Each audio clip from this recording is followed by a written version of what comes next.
whatever you want.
Old Fashioned Football on the Sports Gambling Podcast Network is brought to you by the SGPN app. You can get all our picks and podcasts with the free SGPN app. Download it today.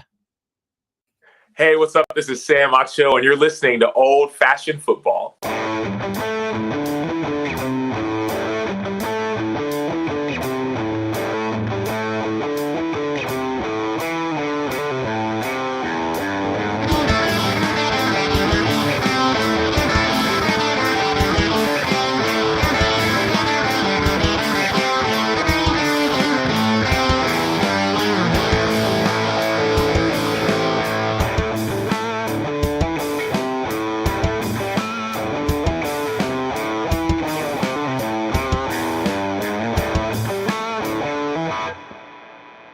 Welcome to Old Fashioned Football. If you're wondering who you're listening to, this is JMark. You can find me on the X at JMark Football. And if you're wondering who us is, that's at Old Fashioned FB. Wow. Trying to go too fast, apparently, to get through our intro here. Before I keep going, I got to bring in my co-host on the pod and in live. You can find her on the X at the Mark, though I don't know if you frequent the X very often. How you doing today? Jeez. Just saying. Just throwing that out there. I can't remember. Like I just got dissed. Can't remember the last time I saw you on the Twitters. I am on the Twitter sometimes. Yeah. Well, how you doing? It's Friday. It is Friday. It's been quite a week. It's been quite a week. It's been a week. It has. It's been a stingy, itchy, messy week. It has been a stingy week. Yeah. I've never been stung by anything in my entire life. And on one day, what was it? Tuesday, I believe. Tuesday? Yeah. I got stung by a freaking mud dauber, which they don't even sting. They can sting, but they don't sting unless you aggravate. Like you have to purposely you squish them in your flippy flop or your sandal. I was like going out the door. It was there. My foot wasn't all the way in my sandal, and I don't know what happened, but it stung me, and because it was there. It went in my shoe with me, and then not even an hour later, I got my first bee sting. Yes, which I ended up being grateful for. I was like, okay, well now I know I can survive this. I know I'm fine. I'm not allergic to bees, which was like some people are allergic to bees. And if you get stung, you can like have the anaphylactic shock and all this. Right. Can't breathe. Scary stuff. Yeah. Shot. I mean, it happened to Macaulay Culkin and my girl.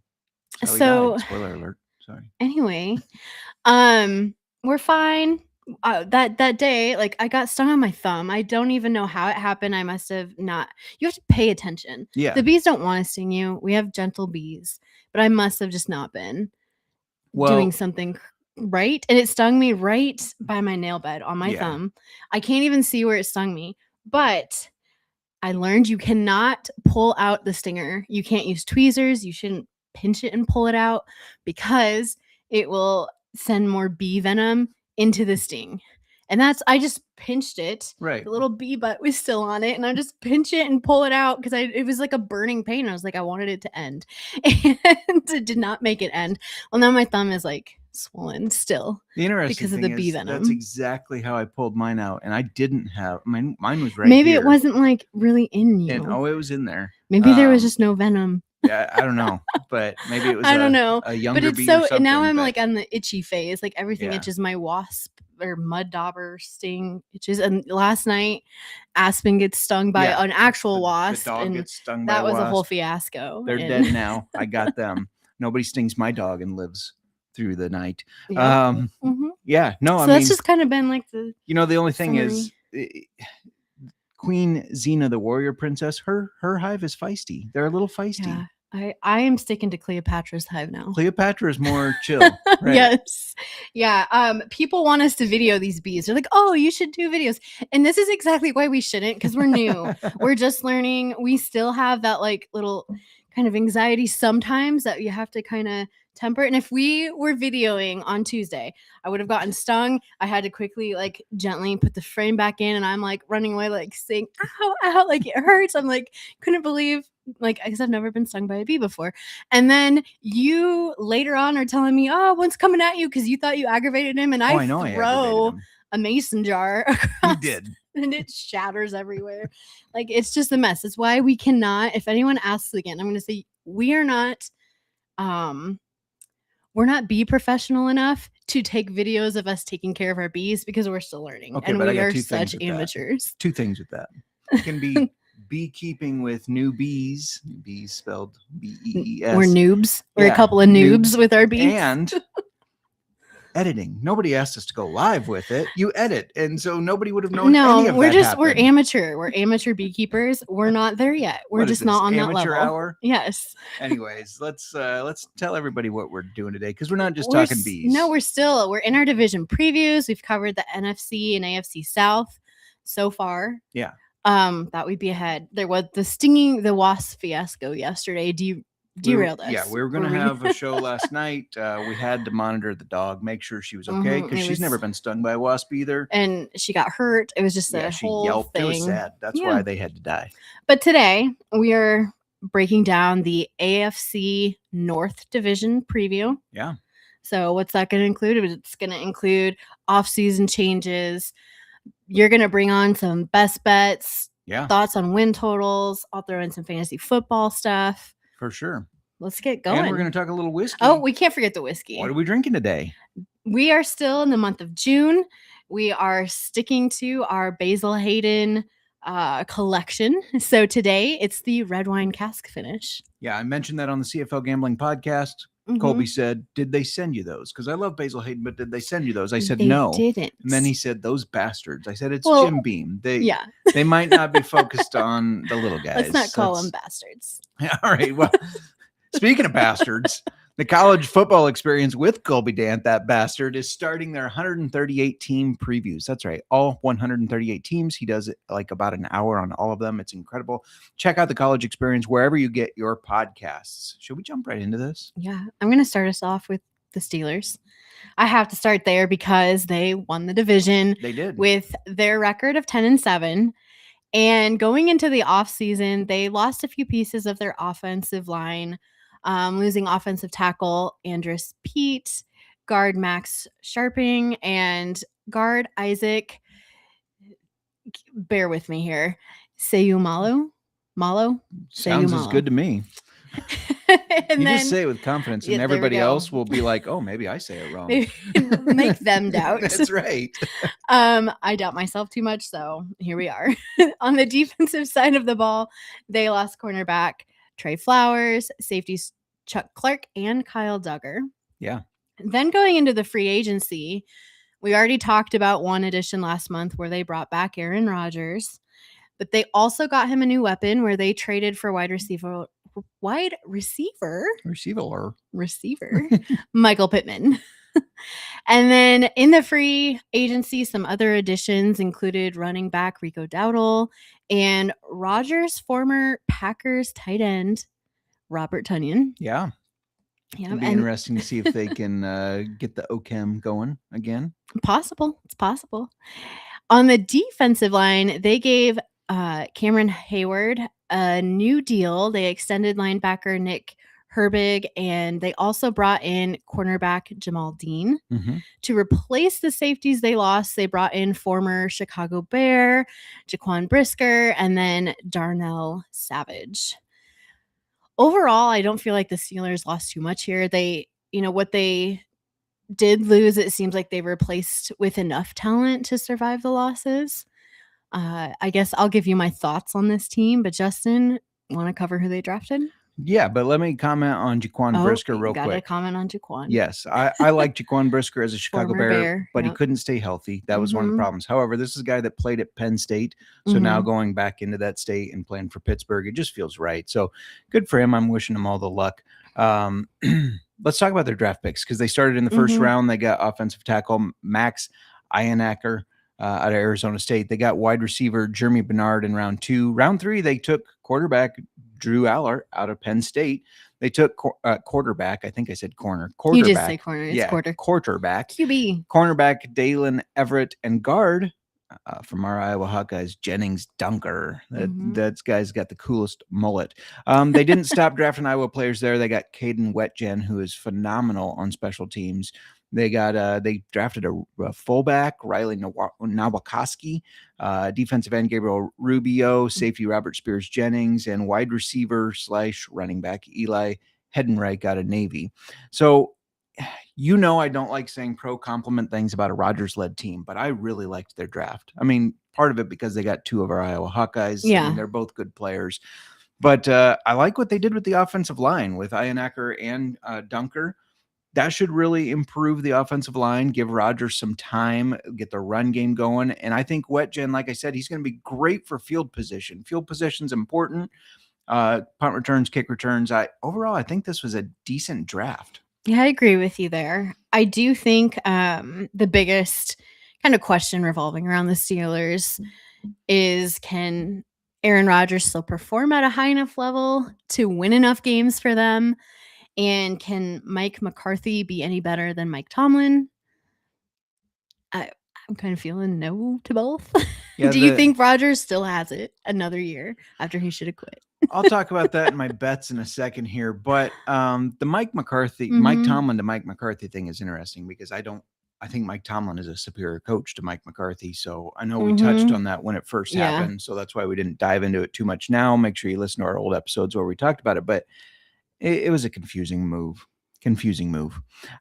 Let's talk about some bets, though. Their current win total is at 8.5. Over is plus 100. Under is minus 120. Try not to faint here. Try not to be shocked out of your mind. I'm taking the over. You're taking it over. Well, they got 10 games last season. Yeah, they're going to win at least 9. It's plus money. I really like it. They're plus 510 to win the division. I'm sprinkling a little on that. So you think... I'll tell you why when we get to this is more of a fade of the other teams, and I'll get to that when we talk about their bets. So you do think Rodgers can win enough games here? I do, and let's just keep that going. I can't believe so something's wrong with me because on the CFL Gambling Pod, I've been saying pro Chad Kelly stuff, and if you've tuned into the CFL Gambling Pod, fuck Chad Kelly. You know it's fuck Chad Kelly, which I still will say that, and it's usually fuck Aaron Rodgers, but Aaron Rodgers over 3,199.5 passing yards. He had 3,300 last year. Yeah. You just talked about how they got a Michael Pittman, so they have a better weapon. They have a better offensive line. I'm taking the over here, minus 110. I think he's going to smash that. I think this is going to – I don't think – they're not going to the Super Bowl, but this is going to be a Rodgers last ride that he actually looks like a glimmer of the quarterback he used to be. He's got Tunyon. Do you think – got Bobby T. You think that's going to make a difference? I mean, they got a lot of He always likes to bring in his guys. Yeah. I mean, I think Robert Tunyon's best days are behind him. He was kind of derailed by injuries, though. So, I mean, maybe reconnecting with Rodgers is exactly what he needs to not He have likes his old players. Yeah, he does. Not to have a stellar year, but to be impactful to the team, right? That's just my thought. I don't know. All right. Let's look at some fantasy football here. Okay. Michael Pittman is a guy I'm keeping an eye on. He's currently going at wide receiver 44. Steelers opponents can't afford to not focus on their top wide receiver, who is DK Metcalf. Agreed. But Pittman at wide receiver 44 is kind of intriguing to me. He, in my opinion, has that top 30 potential. If this is kind of ballsy, if not top 20-ish. Trying to show who has the biggest balls. Maybe he has some potential. There could be potential there. So I like that value at wide receiver 44. I've always been a Pittman guy, though. So I definitely like it at 44.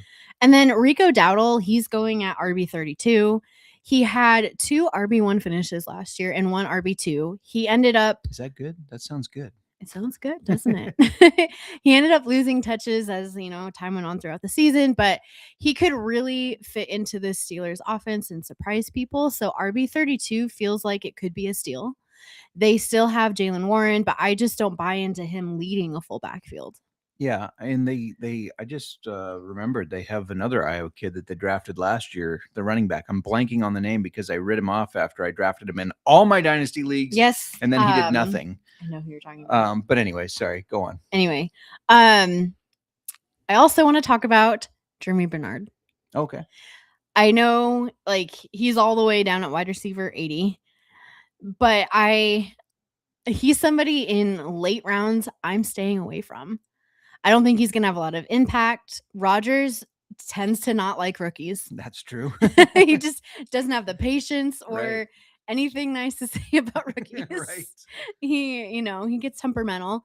So I think unless you're thinking long-term, like dynasty, although I don't know, I think I'm avoiding him in that as well. I am too. I wasn't very impressed with his college career. So I'm not a huge believer in him for fantasy. I don't think he's going to be a huge impact anytime soon. So I think he's someone in those later rounds I would stay away from. Yeah. Maybe we can get it going on call sheet, but I would be interested. Jeremy Bernard versus Robert Tonyan, who has the most yards by the end of the season, because I would put my money on Robert Tonyan. Just because of what you said. Rodgers doesn't like rookies and he likes his guys. Give me 1 second. We should track that. Well, you take your second. I'm going to let everybody know about the Circa. They're running the greatest NFL handicapping contest again, and it's better than ever with $30 million in prizes. $20 million for Circa Survivor, $6 million for Circa Million, and $4 million for Grandissimo. Sign up in Nevada and play from anywhere. Circa Sportsbook, they take Bitcoin now. Head over to footballcontest.com, by the way, and use promo code SGPN to get $50 off your proxy fees, because you're going to need a proxy unless you live in Vegas or can make it every week. And don't forget, during the Circa sign-up weekend, you can get 15% off your stay at the Circa with promo code SGP15. Come out to the Circa for contest weekend on August 27th through 29th. You know, a bunch of the SGP guys will be there. All right. Real quick, back. You were thinking about Caleb Johnson. I was thinking about Caleb Johnson. It was bothering me. I was like, I don't know why I couldn't get that out. Next to nothing touches. I had high hopes for him because he was very good at Iowa. And then he was just a fumbling little pussy for the Steelers. So I don't know what happened to him. Maybe Rodgers. He hates rookies. Maybe Rodgers beat him down and he lost all confidence. I don't know. Maybe that is what happened. Yeah. I don't know. Anyways, let's talk about the team that finished second in the division. That's the Ravens. They went 8-9, which is crazy to think. 8-9 is not a good record for a team you expect to be good. I mean, everybody's, the Ravens are so good. Well, and then they lost some players. They lost Isaiah Likely, who good backup tight end that you can also line up as wide receiver. He's on the Giants now. They lost offensive tackle Joe Noteboom, guard Daniel Falale, the center Tyler Linderbaum. That was huge, especially because those are big offensive line losses. But Tyler Linderbaum is an excellent center, probably one of the best in the league. So losing him is huge. On defense, they lost edge rusher Kyle Vanoy, David Ajobo, and defensive lineman Draymond Jones. So they took some big hits in the trenches. Did they do anything to make up for those?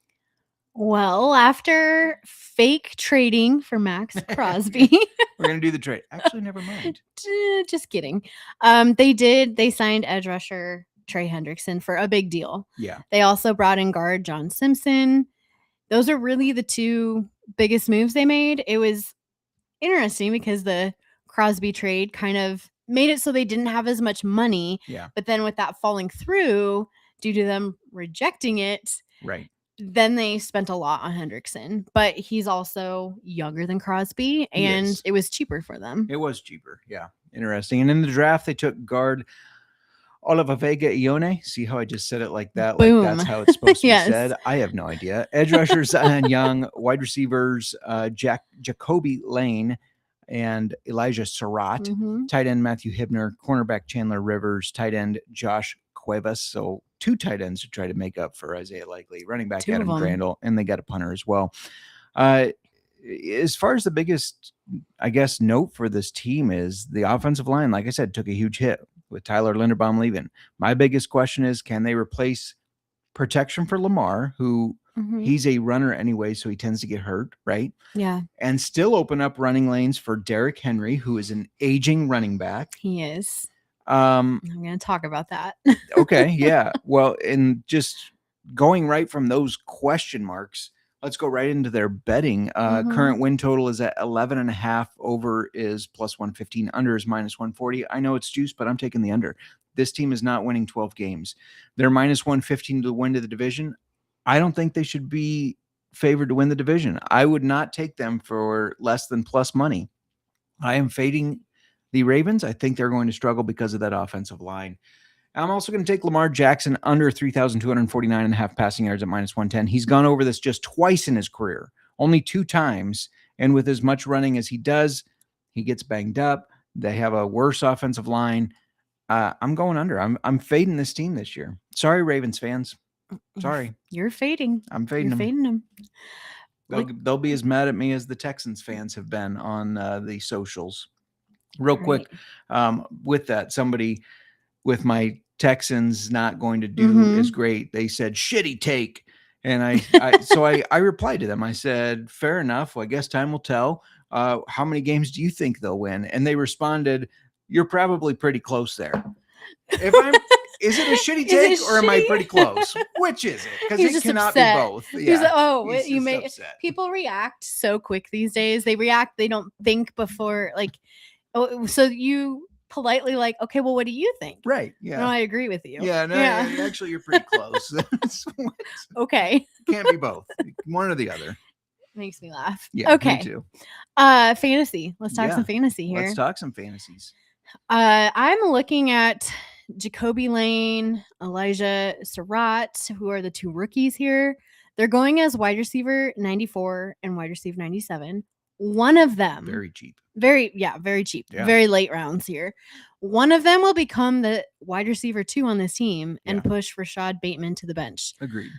I kind of feel like that might be Elijah Surratt. Okay. Who he has even more value than Jacoby Lane. Yeah.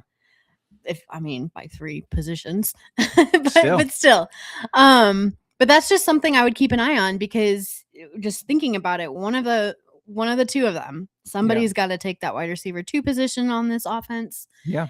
Because I don't, Rashad Bateman's. Yeah. He's the Bateman experience is done. Mm-hmm. Yeah. I agree. And then I don't, as you kind of mentioned Derrick Henry earlier, and I don't like how I feel about it, but he's going at RB12. It could be tempting, but I just don't feel as confident in Derrick Henry as I used to. Sure. If taking him at RB12, that's starting. That's your RB1 on your team. Right. Right. Top depending 12. on how you're drafting and who's available. But technically, in a 12-team league, your RB12, that's your RB1 on your team. Right. Do you want that to be Derrick Henry? With his age, the offensive line changes. I know Derrick Henry has been a freak athlete. Yeah. He's very talented. He's an alien. But I don't like him at the RB12 spot as an RB1. That's fair. If he's my RB2, I think I want him. I'm not saying I don't want a piece of Derrick Henry. Sure. Calm down. Excuse me. I didn't know we were talking on those my fantasies. team. On my team. Just not as my RB1. Yeah. So let's just hypothetically here. Let's say you draft James Cook as your RB1 in the first round. Okay. And in round 2, Henry's still there and you're not wild about any of the receivers. Since he's your RB2 at that point, you're okay with it? I think so. Okay. I would be okay with him as an RB2. I've got to have if I have Derrick Henry, I want a very talented back to pair with him. Okay.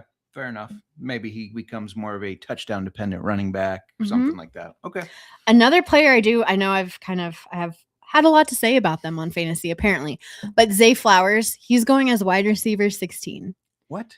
He had a top wide receiver finish in week 1 and week 18, but weeks 2 through 17, like everything in between there is why I think I would avoid him because he averaged wide receiver 42 Ouch. in the other games. In those 15 games, there's a bye in there somewhere. Yeah. But anyway, so if you take out his worst game where he finished as the 158th wide receiver with negative 1.4 points. I actually remember that because I had him on my team and I started him and I Yeah. lost by a couple points. I was like, If you "Fuck take this that guy." out, he still averages as wide receiver 34.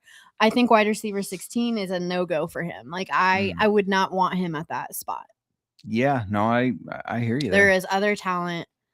I would later round. I don't know. I just don't know if I even want a piece of him. Yeah. With his season last year, and I could be wrong, but the last thing I looked at, I think wide receiver 16 for Zay Flowers, that's higher than like Rome Odunze or Luther Burden on the Bears. And I think the Bears have a really good passing attack now. Well, we know how we feel about the Bears this year. we'll get, I won't talk Bears. We're going to do that next week. So anyway. All right. Moving on to the Bengals.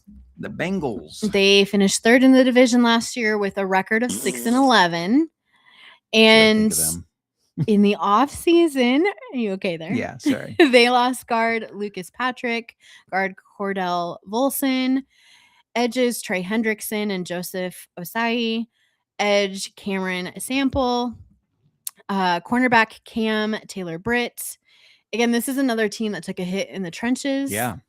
And then moving on to the free agency, they added edge rusher Boye Mafe from the Seahawks. They traded their first-round pick for defensive tackle Dexter Lawrence, added safeties Brian Cook and Kyle Duggar, defensive lineman Jonathan Allen. They also gave an extension to offensive tackle Orlando Brown Jr. I think replacing Trey Hendrickson's value to this team will be tough. Sure. But I do think that they did a decent job adding to the defensive line with multiple players there.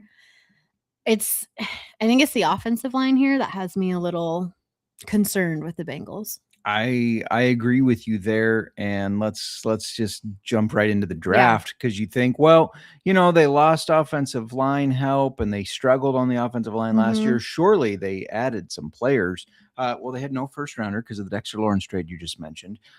In round 2, here comes the offensive tackle. No, they got defensive end Cassius Howell. Let's just keep loading up on defense. And then cornerback Tacario Davis. They did then draft center Connor Liu out of Auburn, but then wide receiver Colby Young. Did not draft an offensive tackle, which I felt they needed until round 6 with Brian Parker. They also got a tight end and a defensive tackle. I didn't like this draft very much. That offensive line needed work. Yeah. This team is comparable to the Texans. I was down on the Texans because I don't feel like they do a good job protecting their franchise quarterback. I don't feel like the Bengals are doing a good job protecting their franchise quarterback. And last year, after injuries, Joe Burrow sounded like he didn't know if he wanted to play anymore. Like he was going to pull an Andrew Luck and just quit. So what are you doing, Bengals? Well, and I think that's a big question with this team in general is, can Joe Burrow stay healthy?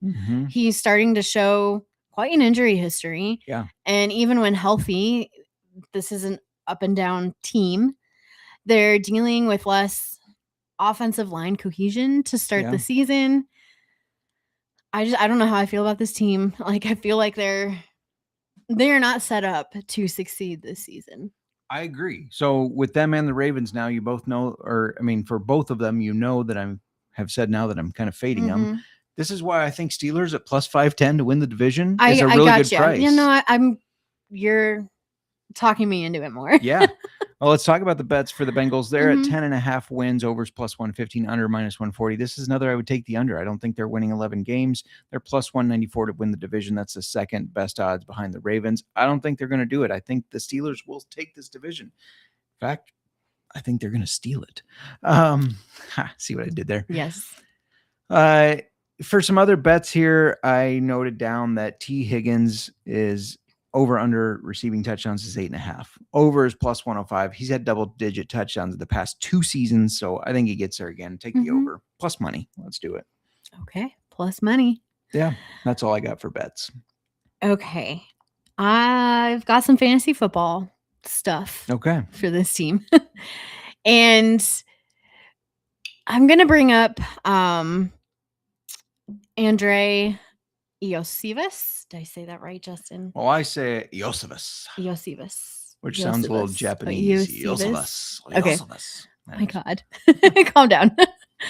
Anyway, I wanted to talk about him, but this is not like as a starter on your team for fantasy. Maybe a wide receiver 3, flex, sometime. I think that he could have a nice year as, defenses focus on the top two guys who are Chase and Higgins. He's going at wide receiver 108. So this is a very, very late round pick. I just think that he's somebody like if you need somebody in the very late last round, even like he could bring wide receiver 3 or flex potential, especially if either Chase or Higgins deals with an injury at some point. Yeah. No, I like that. Especially, I mean, if you're talking like wide receiver, or I mean, round 16 or 17, and you get a guy that you can plug into flex some weeks, I like it. At some point. Yeah. I feel like if people aren't drafting him, I feel like at some point we're going to talk about a waiver for him. Yeah. Agreed. Players that I might avoid. Justin, I know how you feel about Chase Brown. I know you like him a lot. Chase Brown. He's going as RB10. Ooh. And I think that that's too high for him. That sounds a little high for him. I'm not saying I don't like Chase Brown, but I think that RB10, where he's currently being drafted at, is too high.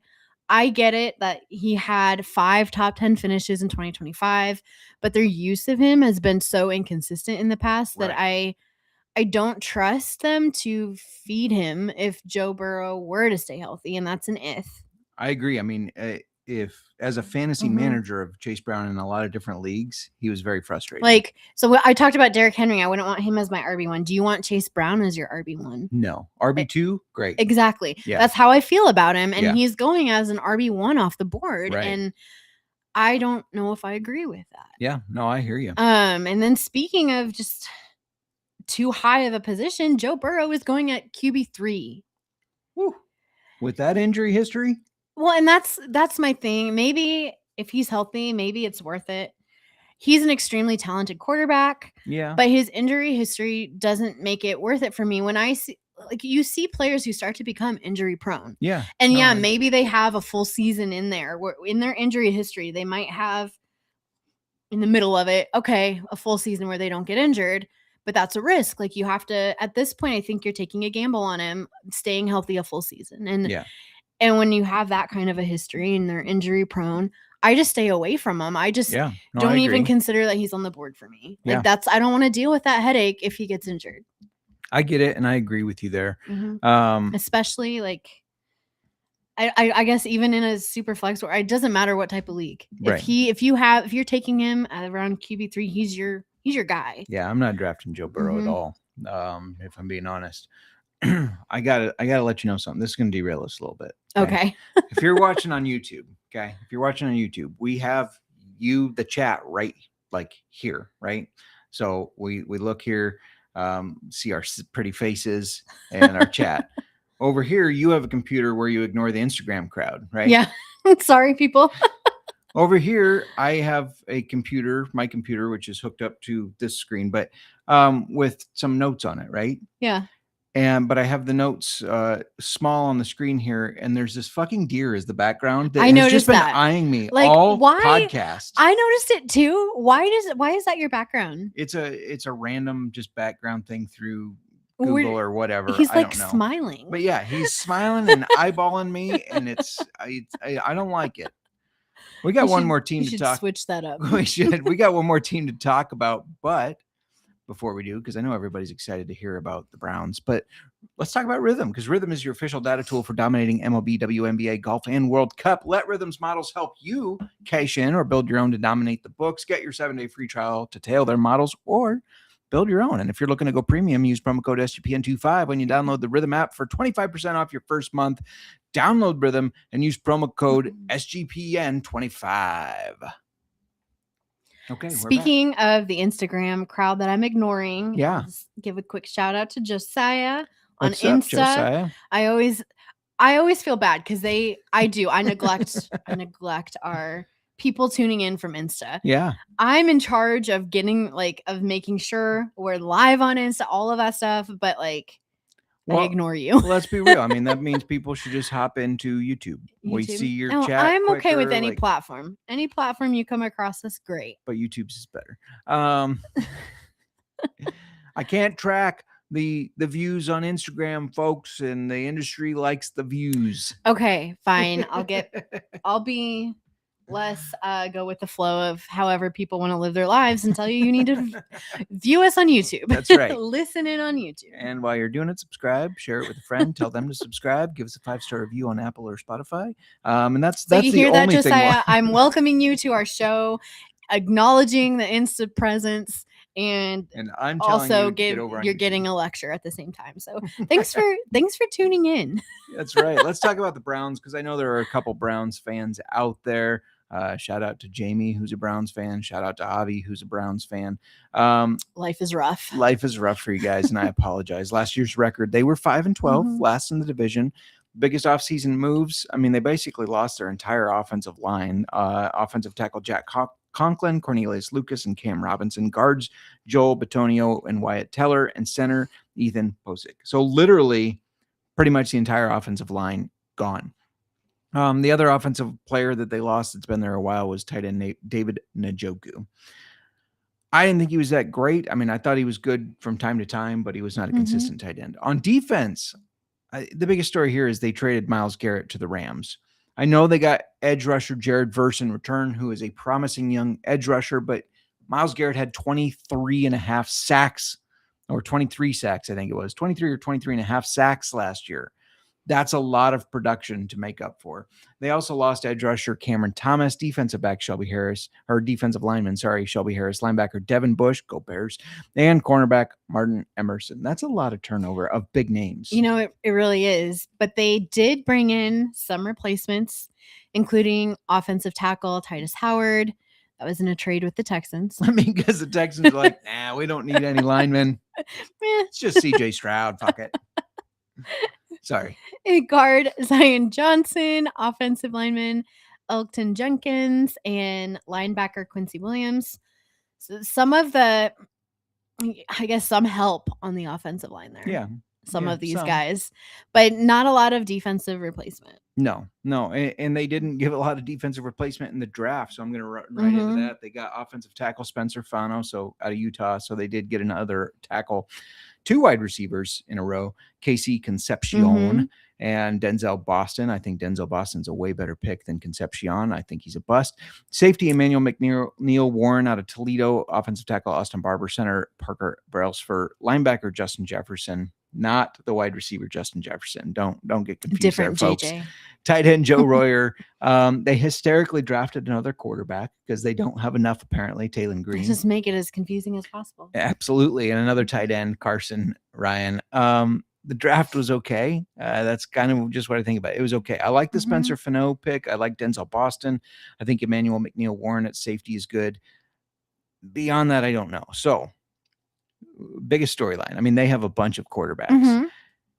And their owner just said, Deshaun Watson is still a starter in the NFL.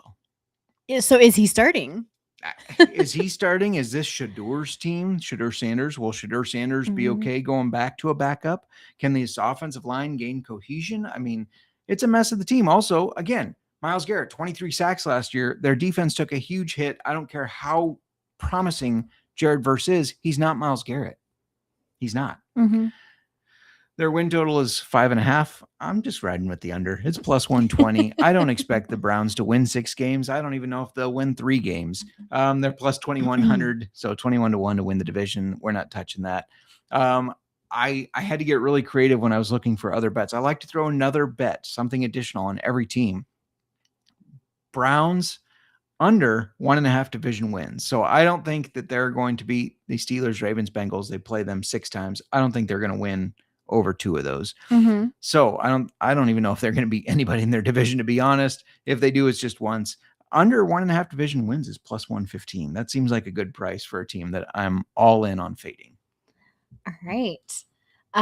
Looking at fantasy football here. Yeah, I'm curious if you're fading them like I am.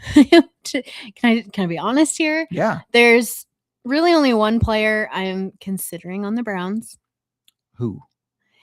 Quinshawn Judkins, running back. He's going at RB20. I think he has the potential to be potentially top 15. Yeah. If they utilize him correctly and he stays healthy. I do. Yeah. Okay. You're right there. I forgot about Judkins. He is a dog. He's a smash mouth type player out of Ohio State. Yeah. That's good. That's a good call. Every other player on this team, I don't really want a piece of. I don't blame you. Not Deshaun Watson or whoever the fuck else they have. It's such a mess. It's a mess. Yeah. In Dynasty, I would target Denzel Boston maybe, because if they get the quarterback situation figured out, I thought he was a great player. I couldn't believe the 49ers didn't draft him. I thought for sure they were going to draft him. They didn't. Anyways, that's the AFC North division preview. And going I don't know. I don't like the Steelers. So there's that. I just don't like the Steelers. So I didn't want to be like, oh, they're going to win the division. But when you really like this, hearing some of your thoughts and going over, some of my thoughts on it, I'm realizing, no, the Steelers are winning this division. If they do not, something crazy has to happen on one of these other teams. The Ravens they have the best shot, I believe. Yeah, that's fair. Winning it over the Bengals and Browns. Yeah, no, I agree. And plus 510, because of the messes on those other teams, plus 510 feels really good. And don't forget, the new Steelers head coach, Mike McCarthy, I know we love to hate on him, but that's a guy that has coached Aaron Rodgers for years. Well, yeah, so he's got, he knows the offense. Made a comment about that too. They're bringing him in for a reason. Yeah. Because I agree with you. Mike Tomlin is a better coach. Yeah. I would not be surprised if Mike McCarthy is only there a couple years, because I think they brought him in to lure Rodgers. If Rodgers is done after this year, he said this will be his last year. So McCarthy, thank the Lord. And I hope I never have to fucking hear about him again. He's gonna become an announcer, and he's gonna announce every Bears game. That's gonna be like our karma for better talking shit about him. Not that I trust anything that comes out of that sleazeball's mouth, but he did say that once he retires, you won't see him, because he will just retreat to. He's gonna go into an ayahuasca coma. And I about said ashwagandha. Ashwagandha. I'm glad you said it first. He's going in an ashwagandha. That's a lot of ashwagandha. That's a lot of ashwagandha. It relaxes you, but how much can you take? Too much ashwagandha? I don't know. We're gonna have to ask his witch doctor. Should we talk a little whiskey? Yes, let's do it. All right, I'm gonna pour. So wait, I have something to say too. Oh yeah. About whiskey. Oh. About our whiskey. About this old fashioned in particular. Oh. So we are drinking Basil Hayden red wine cask finished bourbon. We are. And I mentioned last time, or a couple times ago, I think we got into the ice cube fight. When did we get into our ice cube? I called you out for after you washed the giant ice cube holders, putting them in the cupboard. Do you know why? We've got to talk about giant ice cubes for a minute, because it's like a hassle. Like, we're always, when you're using a giant ice cube, it's usually before our podcast, and we're in a hurry. You're making the drinks, or whoever's making it, and you get the ice cube. You don't stop. Do you know, like, to fill to the fill line, and then to carefully ease that rubber top, whatever it is, on top of it, where water doesn't shoot out the sides or out the little hole on top. I've even tried filling those things through the little tiny pinhole on the top, and that takes for fucking ever. Tell me you're privileged without telling me I know. This is first world problems. Right.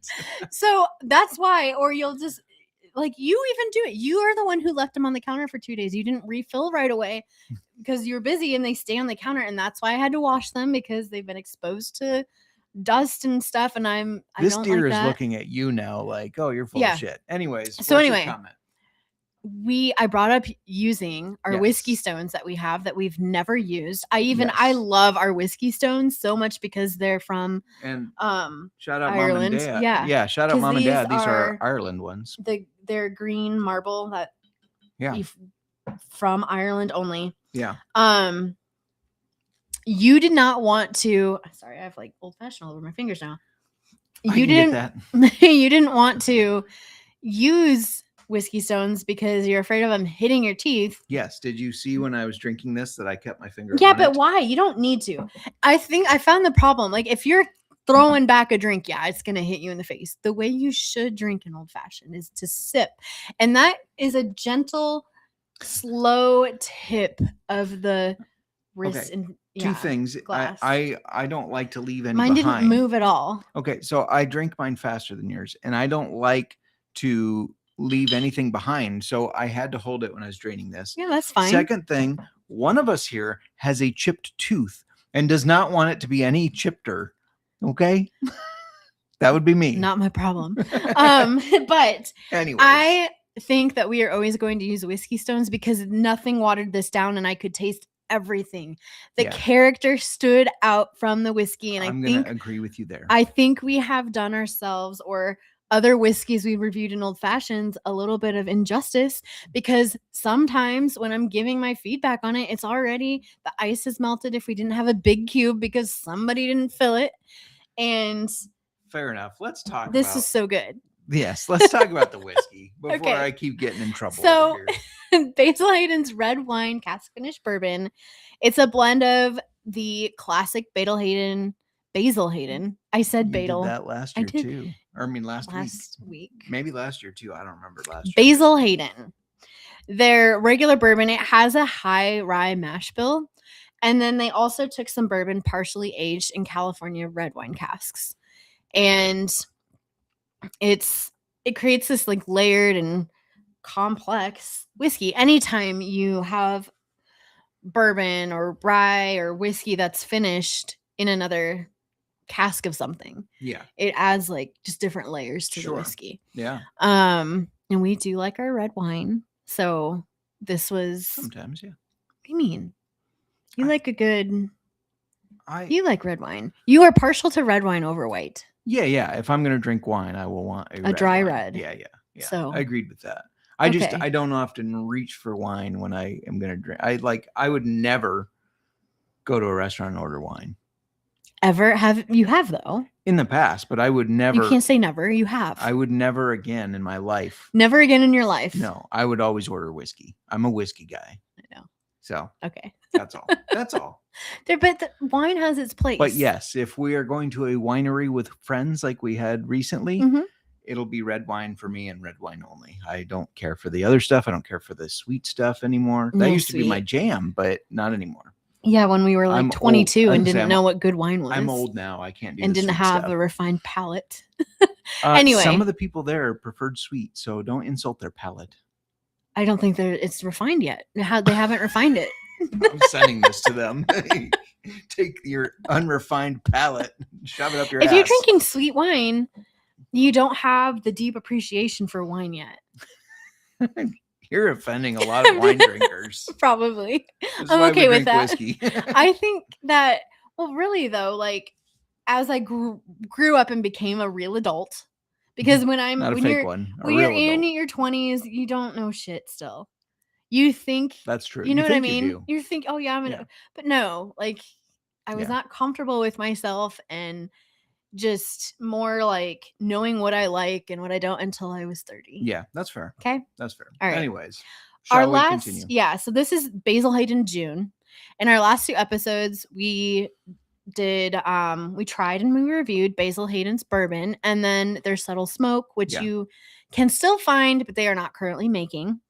We went over the history of 6 of the 8 generations of distillers in the Beam family, starting with Jacob Beam, then David, and then the second David M. Yeah. Then Jim Beam, T. Jeremiah, and Frederick Booker No, who created Basil Hayden. Yeah.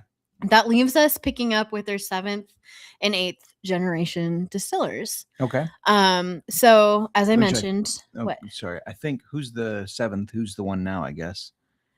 That's Fredno, right? Fredno was the 7th. He was Booker No's son. He is the current master distiller. Okay. He's current, but there's an 8th generation who's also distilling. Okay, so if you like whiskey or whiskey history, check out the book "Beam Me Up" by Fred No. It's an interesting read. I mean, biased towards Jim Beam, yes, but it is his family, and it's just really interesting to hear the whole story. Yeah, I really recommend it, like because the Beam Distillery. All of the whiskeys made at the Beam Distillery, they've been in the Beam family. And I know that No is a different last name, but Frederick Booker No was the nephew of T. Jeremiah, who didn't have any children. It's another whiskey I like, Booker. So, well, yeah, well, I guess I already talked about Booker. Yeah. That's what Booker was. Frederick Booker No's. Right. That's one of the whiskeys he brought to the distillery, along with Basil, Hayden, Knob Creek, Bakers. But right now, their current master distiller is Fred No, and he took Knob Creek global. He also helped advance the Kentucky Bourbon Trail, and he created Legent.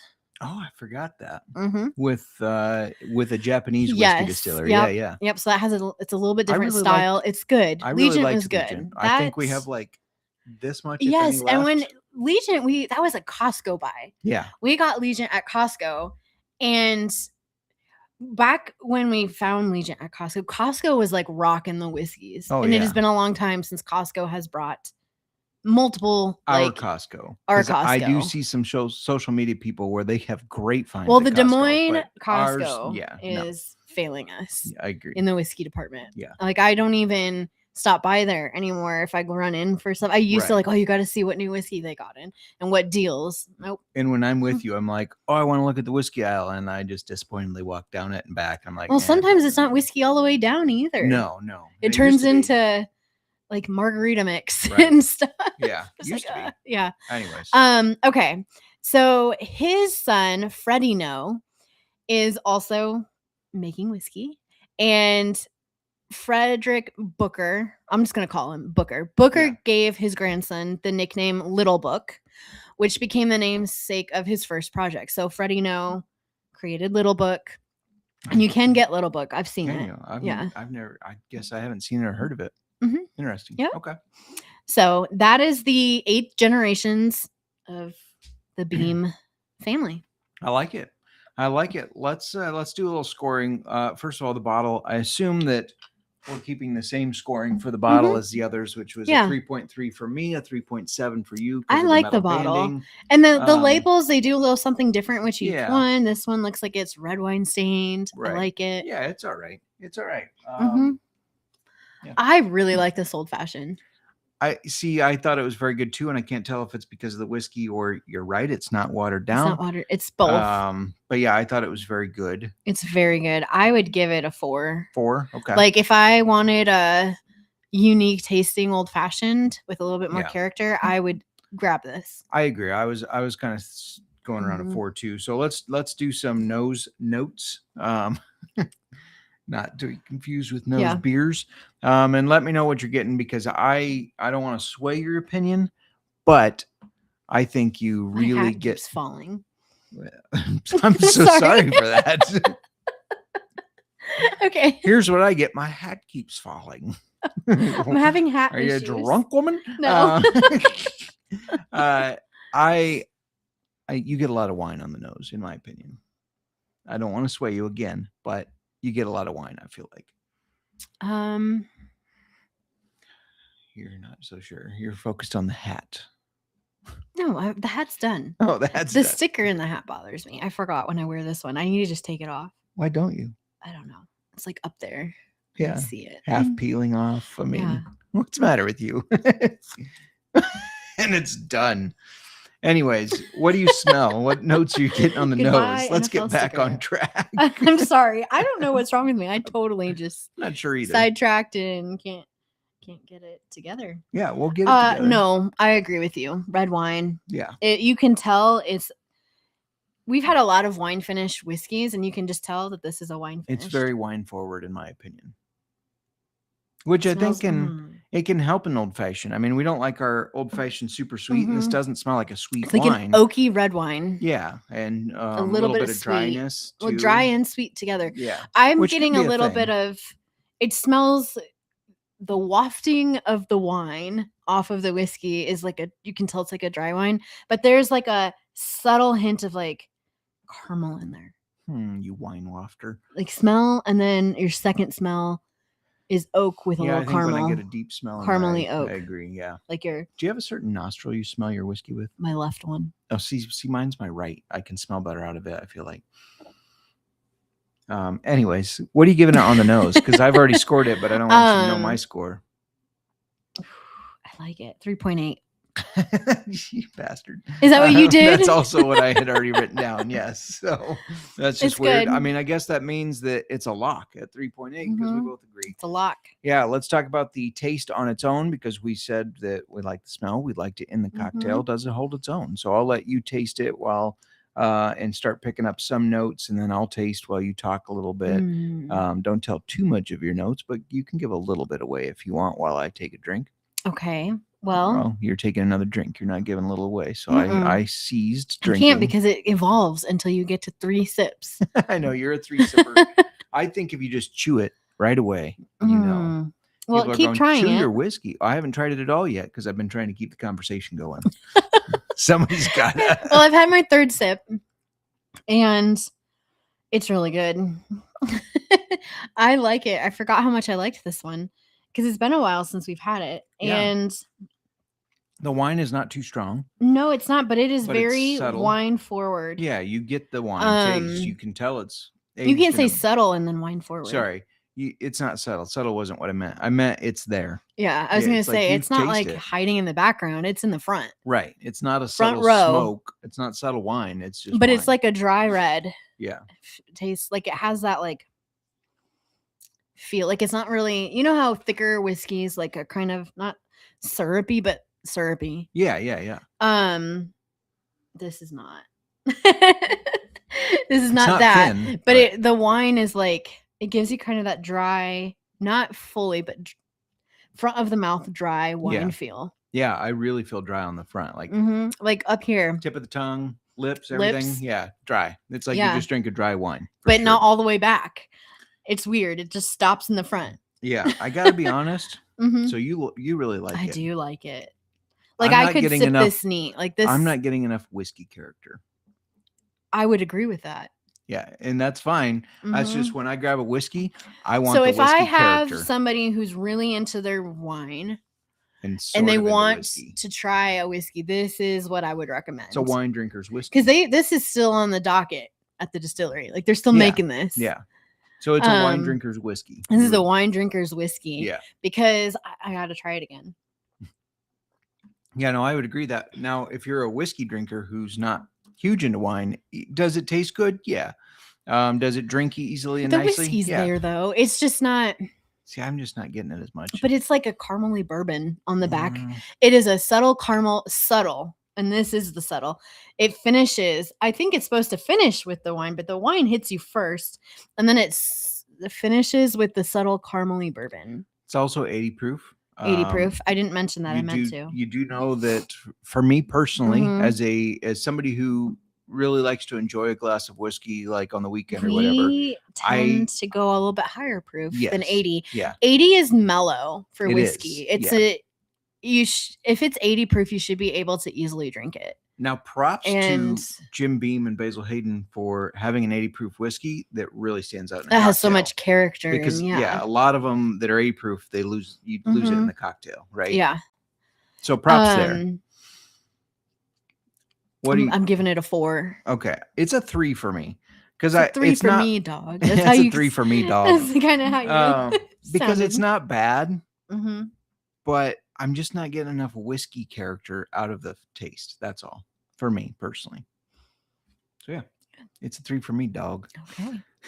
Do you have anything before we get everybody out of here? No. Took you through the AFC North. Steelers are going to win it. Steelers. I want the Ravens to be better. They're not going to be. I want them to. I don't. Do you? I'm not rooting. Yeah, I think the Steelers are going to win the division, but I'm not rooting for the Steelers. That's fair. I won't root for Aaron Rodgers either. I won't do it. I won't do it. I wouldn't root for Aaron Rodgers either. I hope he fails, but I think they have a good team. I think they're going to do all right. And I think the other teams have glaring weaknesses where I don't see as many weaknesses on the Steelers. Just my thoughts. Yeah. Just my thoughts. We're going to be back on Monday for the NFC North, which was going to be last night. Go Bears. Yeah, go Bears. I should have worn this Monday. Well, you can still wash it. No, this hat is done. This hat is done. I can't do it. It keeps doing this, and you can't see me. Well, I just need to tighten it. Hat. Yeah, it's a weird shape. Well, you do have a lot of hair too, so there is that. But, some people wear their hats like that. Thanks. Yeah, you're welcome. If you're not watching us on YouTube, you have to at least go over there and check out what I just did. We're going to be back on Monday with special guest RD Summers at bet_the_bar. It's unfortunate that he's a Packers fan, but it is, but we still hang out with him. We've got all right. to overlook that detail. That's right. I hope everybody has a good weekend. Stay safe out there. Drink responsibly, gamble responsibly, all that good stuff. And Miranda, my old fashioned's gone, but I'm going to finish my pour here. So cheers to you.